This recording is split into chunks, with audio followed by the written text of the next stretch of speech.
Welcome back to my channel. I'm Yolanda, and on this channel we talk. Oh, I'm sorry.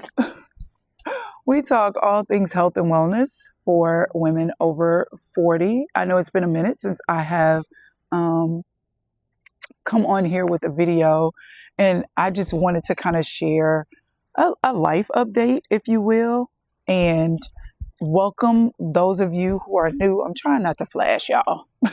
Welcome those of you who are new to my channel, and also welcome my supporters who've been here since I relaunched my channel back in October. We have grown tremendously. We are almost at 14,000 family members, and that is amazing to me. That is really, really amazing to me. And I normally come on here and I talk to you guys about just tips and things like that, just encouraging you, educating you, and empowering you on your health and wellness journey, especially those of you who are considering or currently using GLP-1 medications.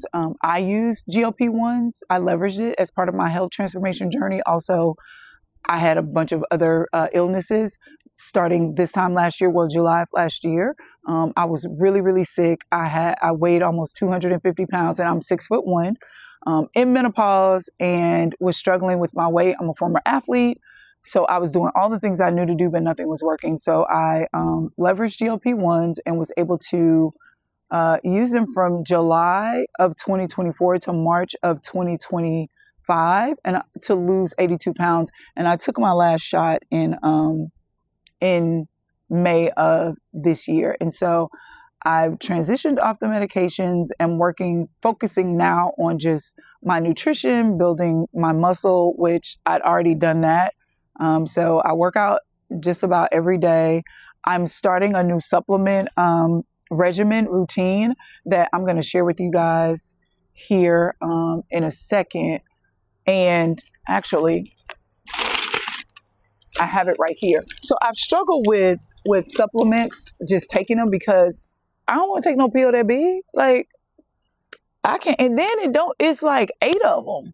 Like I struggle with supplements just because it's so many, and then the pills are huge, and I just struggle with taking pills. So I was able to find some things. There are a few other things that I'm going to go get as well, and I'm not going to go through the whole ingredient list and what is good for any of those things. I just kind of want to, because that's not what this that's Coco at the door. That's not what this video is about, but I will share with you quickly just some things that I started. And when I say I just started, I'm talking about yesterday. It is Thursday, August the 7th. I just got these on yesterday, Wednesday, because again, I've been trying to figure out kind of what would work for me and what wouldn't, and just trying to find the things that I need in liquid form. And so one of the things that I take for just my skin, and I literally, again, I just started yesterday. I have a really good skincare regimen and I have good genetics. So I'll say that, but I've always pretty much taken care of my skin, but I really started being intentional about it last year when I started my health transformation journey, and menopause and all of the hormones and stuff. And baby, I had chin hairs, but I pick them so I had a lot of hyperpigmentation because of that. Around my mouth area, but it's since healed, but I still have a little bit here because I picked the hairs. I tweezed them hairs because I don't want no goatee. Like, I ain't trying to look like him. Okay? If y'all hear scratching in the background, that's Coco, my friend's dog. She is trying to get out. She can see me through the little window there. So she just acting a fool. So anywho, I got this hyaluronic acid, and it is by Beautiful Alley, and it's by Bluebonnet Nutrition. So you can order this online. I'll try to leave the links to everything in the description box. I'm looking for a liquid collagen that has non-synthetic ingredients, and that's been kind of challenging. I think that I've settled on a couple. I found a couple. I just haven't settled on one. So I'm looking for one that has more marine collagen in it for like hair, skin, nails, and all of that stuff. But this hyaluronic acid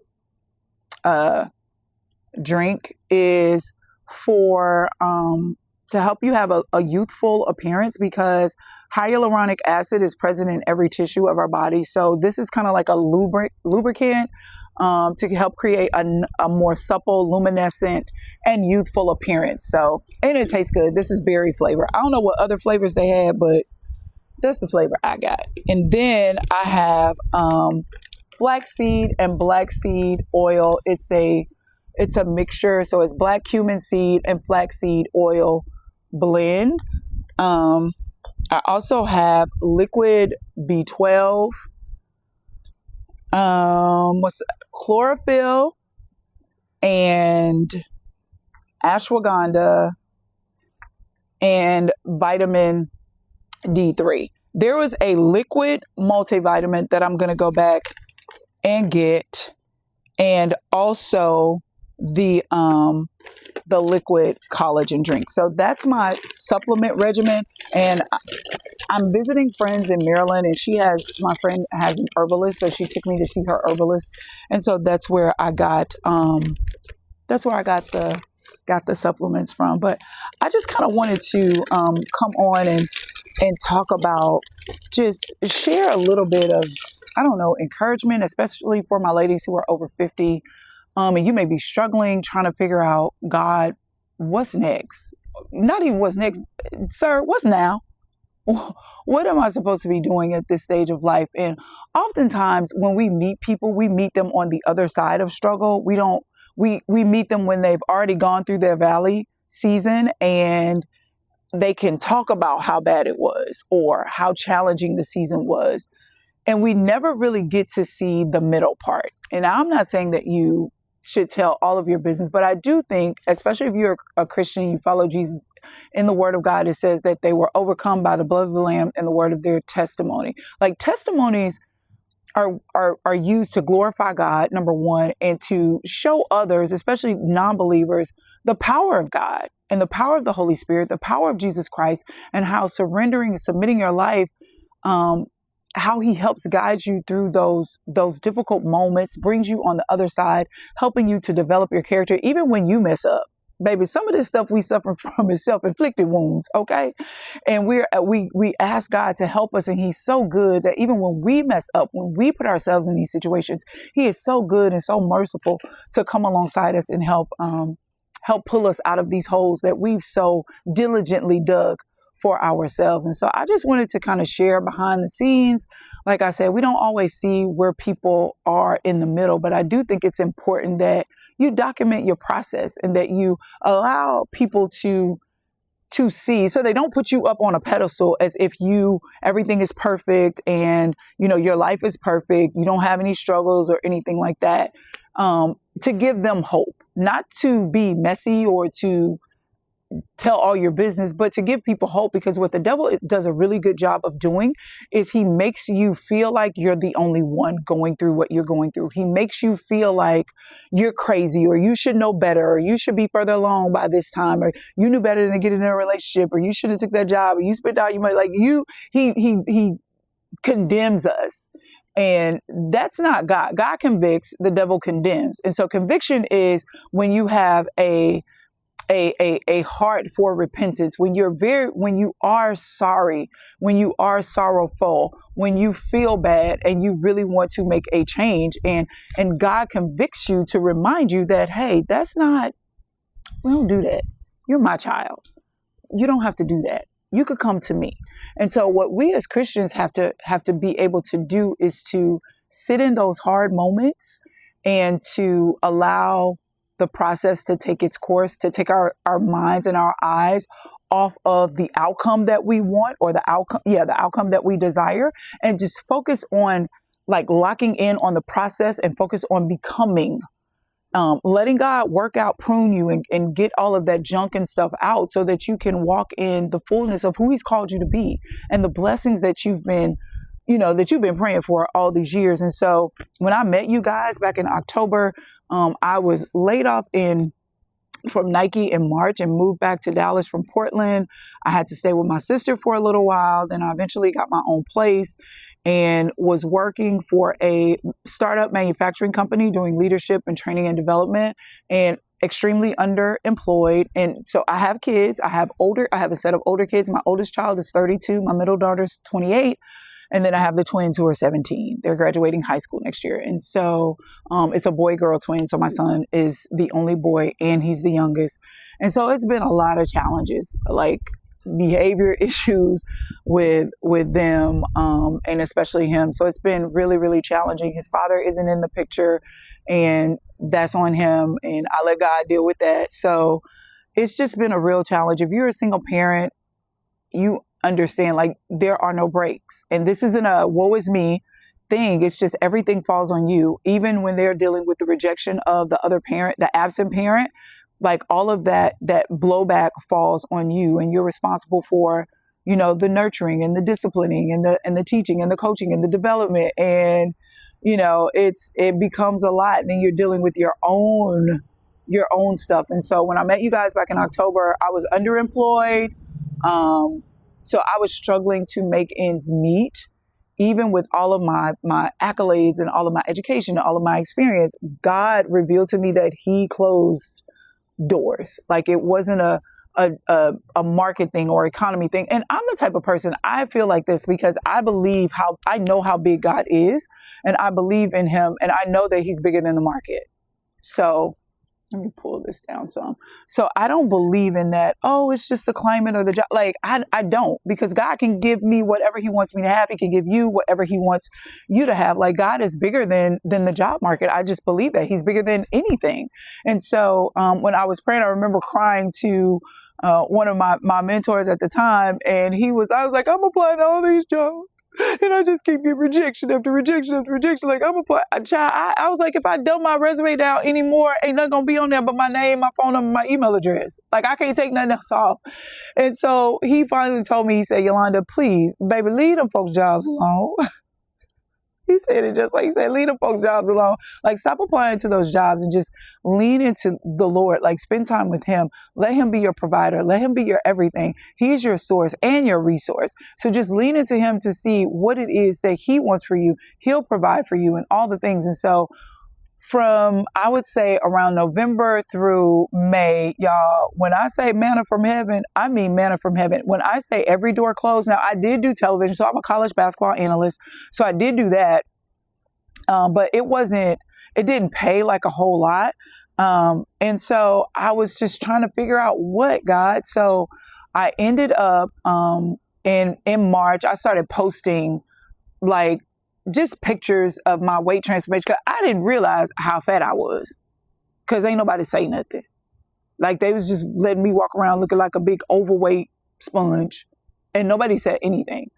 And so I started noticing the difference myself. So I would just post the pictures, and another mentor of mine who I've never met in person, she said, have you noticed the engagement that you get when you post about your weight loss transformation? I was like, I mean, I do, but I didn't pay attention with it. And so she said, I think that the Lord wants to do something different with you, because again, she's very well connected. I have people who are hiring managers, right? Who are presidents of companies. And like, I know them personally who couldn't help, couldn't offer me an opportunity. People who knew people that knew people, like, they could walk me through doors, and the doors were just shut. And she said, I just believe that the Lord wants to do something different with you. And so I was led to the story about the widow. I think it's in 2 Kings, when she was about to bake her some bread, because her husband had died and left her in debt, and the creditors were coming to take her kids, and she was going to bake her and her son a cake, and baby, they was going to go on to the upper room. And so the prophet Elijah came by and said, hey, what do you have in your hand? What do you have in your house? She said, I don't have nothing but some oil. He said, make me some bread and then go borrow some pots. And so as many jars as she got, I don't know if you've read the story. I don't know where it is in 2 Kings, but I think it's 2 Kings chapter 17, somewhere in there. You can read the story. And so she went in, borrowed all these pots, and the little oil that she had, she poured it into, and the oil only stopped when she ran out of pots. Like, she didn't stop because she ran out of oil. She ran out of oil when she ran out of capacity to carry it, if that makes sense. And so I was like, but God, how does that resonate with me? Like, so I went into Chat GPT, honey, because I believe that the Lord can use everything. Now, it's artificial intelligence, but I believe in leveraging the tools for good rather than evil that the Lord has put on this earth. And so I went in and I put the story in and I was like, how does this relate to me? And it was like, because ain't nobody asking me to bake no bread. Like, no, ain't no prophet came and asked me to bake no bread. Like, how does this apply to me? And so he was like, asked me the different questions and gave me the different scenarios. And it was like, the feedback was, your oil is your ability to coach and encourage and lead women in whatever space you're in. Right? It's not basketball. Like, I'm a coach by nature. Like, I'm a leader by nature. That's just how I'm wired. And so, I was like, but I don't have anything in my hand. Like, yes, you do. Teach women how to do what you did with wellness. Teach them. I was like, but I don't want to teach about no macros and no micros because I didn't do no math this me, like talking back Chat GPT. Y'all know that meme of Kermit the Frog when he typing real fast? That was me. I ain't got no, I don't want to be doing no math and talking about no micros and no macros. I ain't weighing no food and doing all that stuff. Like, I want to. And so it was like, but you're a mindset, teach mindset. They need that. So that's how GLP-1 Jumpstart came about. Just that was what I had in my hand. It's like, teach from your place of need right now. Like, serve from your place of need. That's what I'm trying to say. Like, you not serve from your place of need, serve in your time of need. Like, give what you have. But sometimes we don't think that our gifts is serving, especially if we're charging people for the transformation or for the outcome that we can help them get quicker than we got it. We don't feel like that is ministry, but it is. And so I started with the three sessions once a week. They evolved into the 6 sessions, which we are in. We have 2 more sessions left. And the Lord is further, stretching me. Okay, now I want you to do a 90-day program. And I'm like, God, like, that's a lot for me. And it's the actual workout component. So I'm getting my group fitness certification to be able to teach the group classes. And so he's already shown me the strategy and everything on how to leverage YouTube and all the things. And so, but even though I locked in on that, y'all, stuff behind the scenes was still going on. I was still struggling to pay my bills. I don't even know how. Like, I do know how. It was God. But like, my car, I should have lost my car. The company that I have, Navy Federal, that I have it financed through, child, they called me and gave me an extension. Like, I didn't even have to call them and ask. They gave me an extension. And then I had some money saved up, but I depleted all my savings. And, and then I had family members that were just helping. Like, I'm the type, like, if I ask you for help and I got to hear about it, keep your help. Just keep it. I don't want to deal with all that. But that's pride. That's a form of pride. The Lord had to tell me, like, that's a form of pride. So a month before my lease was up, like, I got an eviction notice and I couldn't pay it. And I remember being and my son was, because he goes to a different school. My daughter, the girl twin, goes to boarding school. My son goes to school with me because boarding school wasn't for him. And again, that's a whole nother video. And so I was like, my son was 2 weeks out from school. My daughter had another 3 or 4 weeks of school. And y'all, I was like, oh my God, I don't know what I'm going to do. Like, we're going to be staying in this car because I didn't want to go back to my sister's house because I just didn't want to put that burden on her. And I remember being in the parking lot, and y'all, this video it's going to be long. Y'all just going to have to bear with me.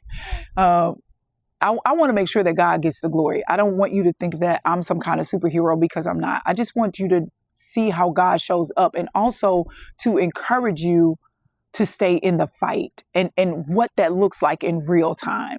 And so I remember being in a parking lot and the friend whose house I'm at right now in Maryland, we talked, but we didn't talk all the time. And she knew that when I reached out to her, that it was a dire situation because I never do that.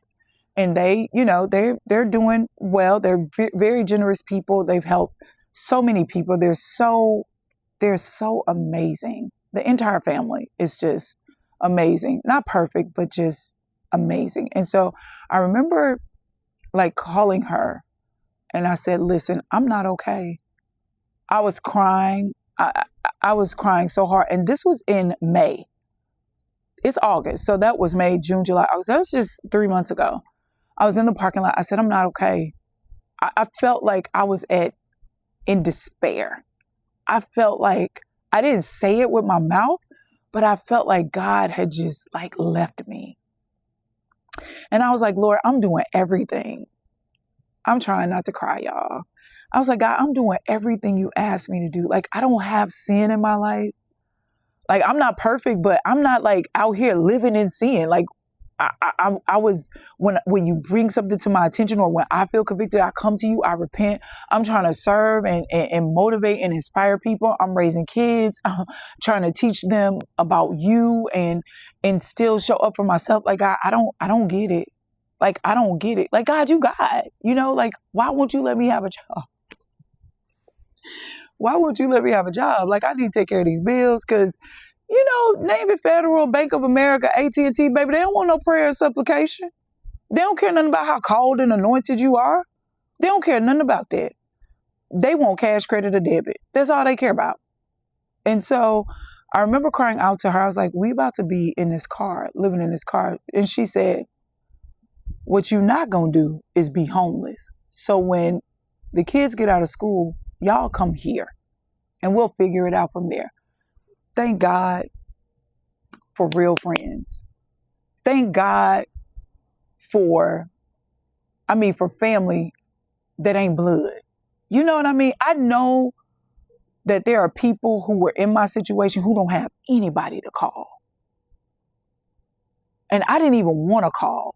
Like, I didn't want to. It was pride, y'all. And the Lord had to show me that because I felt like I didn't want to be a burden to anybody else.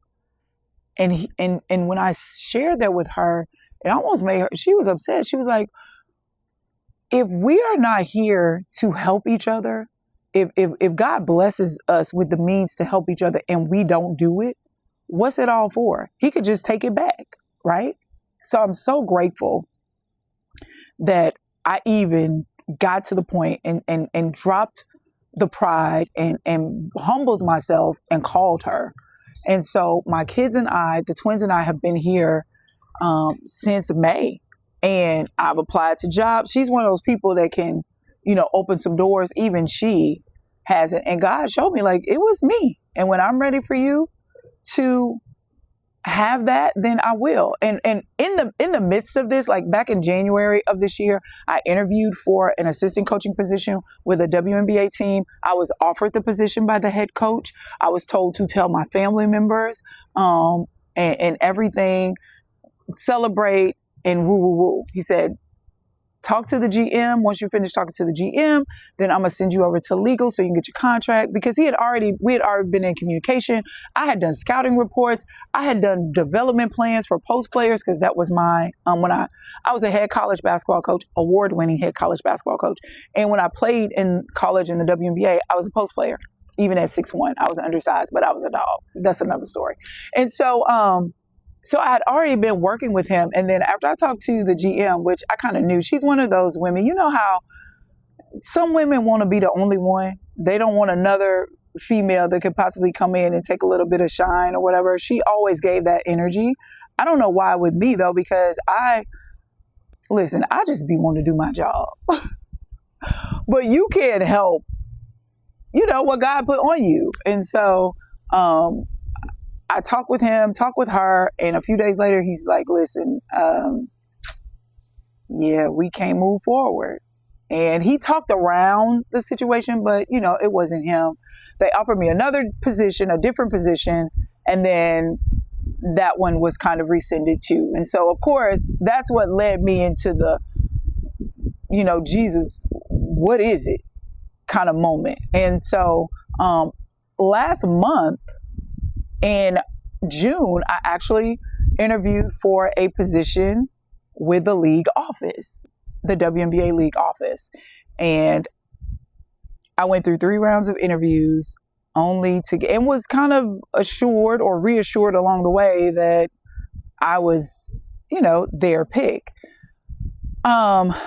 they were looking for a former player. They wanted someone with my corporate experience, coaching experience, I checked all the boxes. And so then I did really well in the interviews, got great, feedback or what have you, only to a week later get the thank you, but no thank you letter. And I was crushed. And I was like, okay, God, I know this has to be you. Like, what is it? What am I missing? What am I not doing? And then the challenge became, okay, the question was, do you love God for what he can do, or do you love God for who he is? Do you trust God for what he can do, or do you trust him because who he is and who he's been?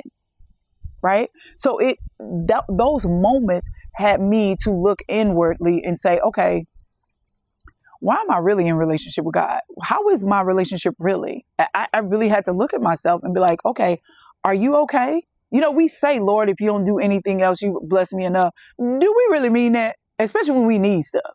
Like, do we really mean it?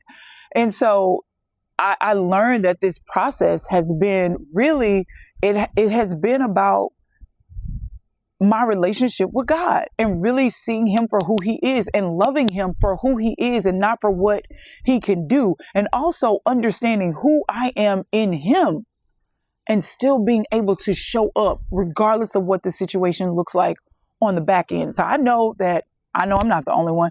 I show up online, and by all accounts, everything looks like it's all peaches and cream when it's really not. And so we're not supposed to, and that even being able to show up well in adversity is a testament to God. Because it's him who preserves you. It's him who keeps your mind steady. And one of the reasons that I work out like I work out, because that is the way that I keep my mental focus and keep my mental game intact. Because if I just sat in what's going on around me, honey, it will be a cry fest every day. But I don't have time to cry. This is what locking in with God and just really just not trusting the process, but trusting God in the process. And so it is time for us to transition, to go back to Texas. My son starts school. I'm having to stay with my sister. And now the challenge is, okay, Yolanda, are you still going to show up? Are you going to do what I've called you to do? Because I know that the Lord has great things on the other side of this. I know that he does. But I feel like this was that season of really just stripping away everything, and my total dependence is on him. And for those of us who are in our 50s and 60s and you found yourself out of a job, maybe facing homelessness or anything like that, I guess my challenge to you is to ask you, what do you have in your hand that you can serve from, like, while you're in need? And really just surrender this process to God. Surrender it to God. Not beat yourself up, because I'm sure there's some things that my 30-year-old self could have done to prevent my 51-year-old self from being in this situation. But what I'm not going to do is beat myself up. I'm not going to listen to the outside noise, because I've been seeing a lot of that. And God is like, look, it's me and you.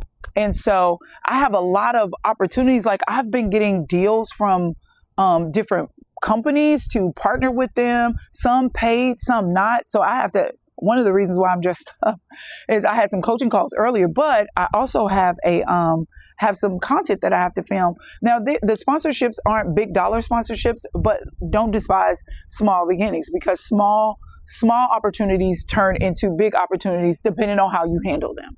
And so I just wanted to encourage you and just share my middle. Like, this is the middle for me, and this is how I'm handling it. I'm handling it with poise, with confidence, with class, with elegance, a little bit of humor, and serving you all from my place of need. So I know that when the Lord brings the opportunity, because I have the degrees. I'm a Black woman. We overeducated. I got the bachelor's and the master's and the specialists and the certifications and 5 classes away from my doctorate degree and all the things. But that's not what is going to, God don't care about none of that. Because there are people with less than what I have who are doing more. I follow them. I see them. And God is no respecter of persons. So if you are struggling financially, if you are, trying to figure out, God, what's next, or even what's now, and you are, what's in your hand. Just use whatever you have right now to serve. And to use that. God, in his word, it says that God is the one who gives us the power to get wealth. So whatever you need, you already have it in your hand. You've just got to maximize it. And so with that being said, I do have some things that are going to drop in September. I do have a video series that I'm working on for you guys. I'm still going to be talking health and wellness. We're going to I have a series about GLP-1. It's kind of like GLP-1 success. It goes from beginning, initiation, like integrating the medication, to titrating, microdosing, all the things, what to eat, how to work out, all that stuff, and beyond the shot, like how to maintain and sustain. So they're going to be video series, but they're also going to be, I like makeup. As you can see, I like fashion. Like, I like putting my stuff on. And so the Lord gave me something during the pandemic in that space that I didn't move on. And we know slow disobedience is still disobedience. So I don't know if I'm going to integrate that into this channel or just do something separate altogether. You guys let me know if makeup and beauty and skincare and all those things are something you're interested in. I know a lot of y'all didn't come here for that. And so you won't hurt my feelings if you don't want to see that. Just let me know. And so I do have another channel that I've already launched. Well, I haven't launched it. I've already set it up to house that content. But if I don't have to manage 2 channels, baby, I don't want to.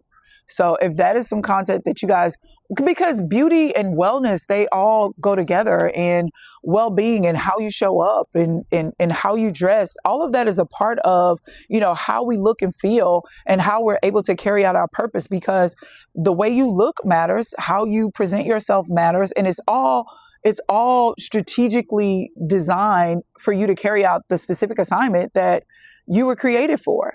Right. And so, I hope this wasn't too much rambling. I hope you found some value in it. I'll try to include links to these different supplements in the description box of this video. But let me know in the comments what resonated with you. If you're in that middle part of your journey, I hope you feel encouraged. I hope you feel, I hope you are encouraged. I hope you are encouraged to keep going. I hope you are encouraged to know that you still have value regardless of what's going on behind the scenes. You still have value regardless of the amount of money that's in your bank account right now. You just got to get back to dreaming big. Like, you've got to raise your expectations of God. Don't put him in a box. Don't look at God from your purview. Put him where he belongs. He's everything. He is everything, and he can do anything. Like, his ways are not our ways. His thoughts are not our thoughts. And he wants to do exceedingly abundantly above anything that we could think or imagine for ourselves. I have great expectation for myself. So if he wants more for me than I want, baby, I can't even imagine how big that is. So be encouraged and be inspired. Don't quit, you guys. You don't have the right to quit. You don't have the right to quit on you, and you don't have the right to quit on God. There are people waiting for you. The same way that you found me, and a lot of you have said that I've inspired and encouraged you, there are women, men, young people, old people who are waiting for you, who need what you have in your hand. All right. So I hope you guys are encouraged. Please be encouraged. Please be inspired. I love you guys so much, and I'm so grateful that you're here. And I will see you all in a couple of weeks. All right. Bye.